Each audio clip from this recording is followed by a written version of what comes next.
Hi gorgeous! In today's video, I have tested 5 of the top-rated, best-selling, highly reviewed luxury foundations on Sephora's website. Now, when I talk about luxury foundations, I am thinking specifically of foundations that are $50 and up. I know other people have different definitions, but that is my definition for this video. I ordered these a long while back, and I've been working on this video for a while, so if you go on Sephora's website, the order may have changed. But at any rate, these were some of the highest reviewed, most loved luxury foundations out there. And I wanted to see if they were really all that great. First foundation I have to share with you is one from Guerlain. Now I'm gonna mess this up. I'm just gonna say it like I see it. They're Lingerie.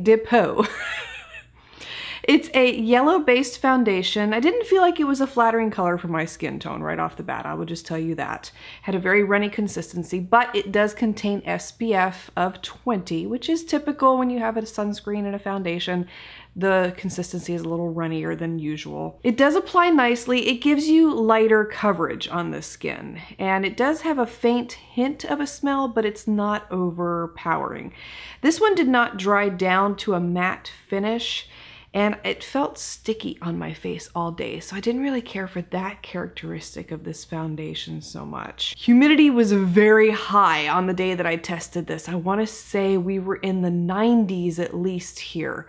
And I was out doing a lot of stuff back and forth in the house and places I was going to, etc., etc. And I felt like the makeup was sliding off of my face not long after I had applied it. And after wearing it for a straight 10 hours, this is what it looked like. And if you look at it up close, it looks very splotchy in the T-zone. It felt even worse. This is one that I could not wait to wash off at the end of the day. And typically when I feel that way about a foundation, it's no good. The Tom Ford Traceless Foundation. I've tried Tom Ford products in the past. Some of them can be a hit or a miss, so just kept an open mind with this one. It did have an excellent color match for my complexion. The consistency was runny once again, but I did only use one pump for each side of my face, so a very small amount. This does give you very light coverage. You can still see my freckles after application and the redness on my face, and I would need a color corrector if I were going to use this foundation in the future, which is not a big deal. This one was a huge disappointment for me, and I say that because of the price tag specifically. I can't tell you how mad I've gotten at some Tom Ford products in the past simply because if you are charging that much, you better darn well make sure that thing is bulletproof before you put it on the market. This did not survive my nose area or my chin area, and this is what it looked like after just 8 hours of wear. The rest of my face looked okay, but that nose, I mean, I was sweating throughout this day too. You can call it glowing, you can call it whatever the heck you want. I was sweating. I had sweat dripping down my face. And there were certain times throughout the day when I would look in the mirror and I could see the foundation pooling around my nose. I've never experienced that with a foundation at this level before. So to say I was disappointed is a gross understatement. Yeah. Next foundation I tested out is one from Giovanni. This is their Teint Couture. It has a very light scent. It's very similar to the way their powder smells, and I absolutely love their powder. So the scent and the foundation didn't really bother me. It provides light to medium coverage. I applied 2 layers on each side of my face. Very easy to blend. It dries in no time at all. It gives you a gorgeous finish and looks just like skin. What more could you ask for? Now, this was another particularly very humid day here in Florida. We've been having a lot of those lately, but I'm very happy to tell you that after wearing this for 12 hours, this is what my face looked like. It looked like I had just applied this foundation, doesn't it? It doesn't even look like I had been wearing it all day. And I was in and out of the house that day too, sweating, etc., just like I did with all the other foundations I'm showing you here today.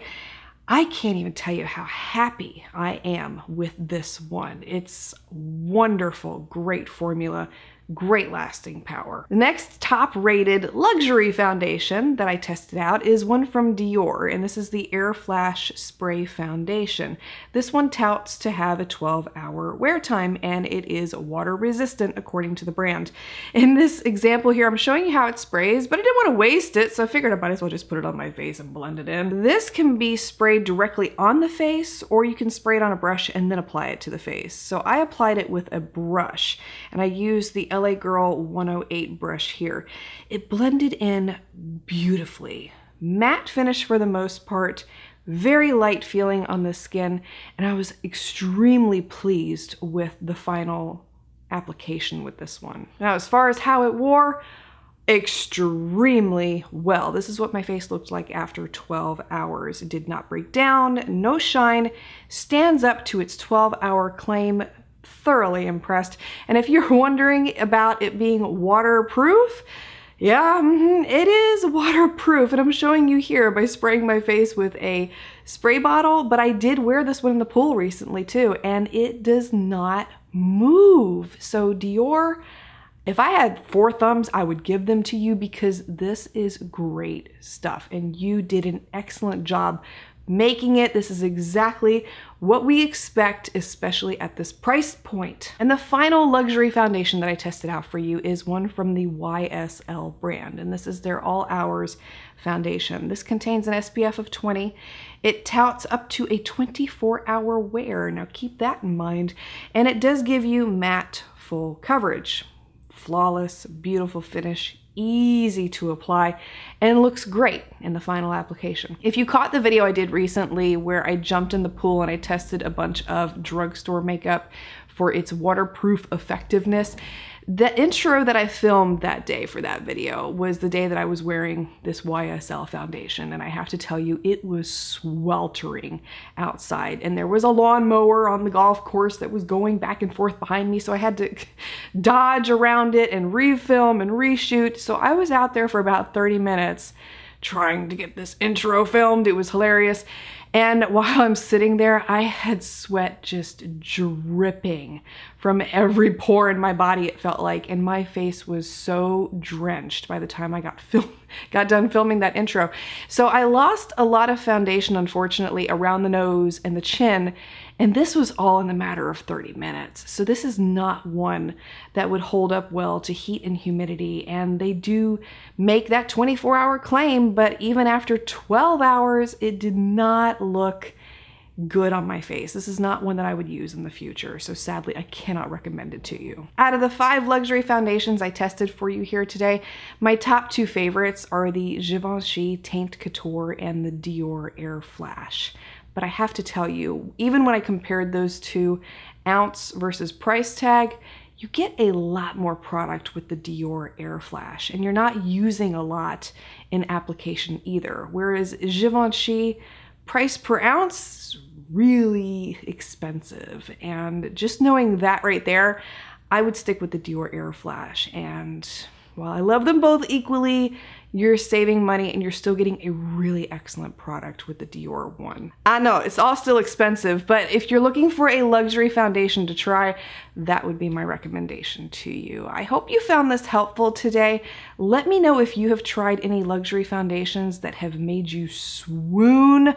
Would love to hear all about them. I haven't found one this good since Chanel discontinued my Perfection Lumiere, which I absolutely loved, and I still cannot understand why they discontinued it, because everything they've come out with since has not been as good. So I'm really, really happy with the Dior Air Flash. Hope you enjoyed today's video. Thanks for taking the time to watch, and I look forward to seeing you again next time.